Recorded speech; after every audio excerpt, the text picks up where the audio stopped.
Jon Mills is the attorney for Dawn Brancheau's family, and he joins us this morning. Good morning, sir. Good morning. First, how's the family holding up? It's hard for us to imagine what it's like to deal with a death of a close family member, and then at the same time deal with the possible publication of that actual death. They're holding up as well as you can expect right now. You have seen the video. How would you describe it? It's a horrific video of an individual's death. I think the important part of this from a legal point of view is it's incredibly intrusive and horrific to the family, but it doesn't really add anything to a public debate. Has the family seen the video? No, they have not. Right.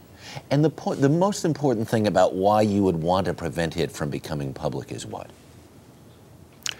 The intrusion on the family, and I think as you were alluding to, the new world puts this type of thing on YouTube, and it's a permanent intrusion and harm to a family that years from now, their children, their grandchildren, their aunts and uncles can see this type of thing, and it's continually harmful. The world is different today. Yeah.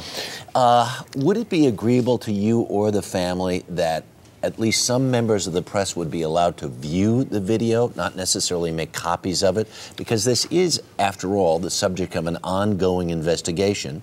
There may be some negligence involved, maybe even malfeasance.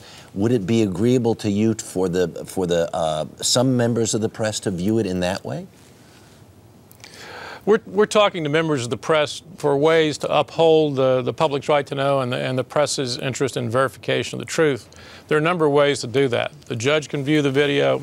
Keep in mind that there are public agencies now, the Sheriff's Department, the medical examiner, that are reviewing these tapes, and they will issue written reports. Those written reports will be public.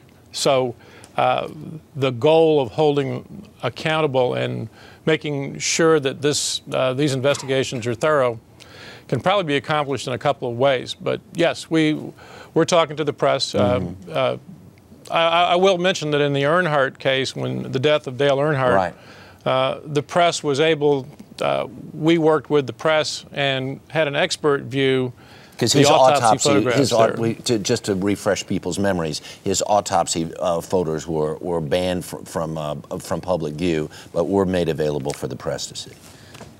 They were made available for an expert to review with the agreement of the press, and that report was made public. Yeah, all right. Mr. Mills, we thank you very much for your time this morning. We do appreciate it.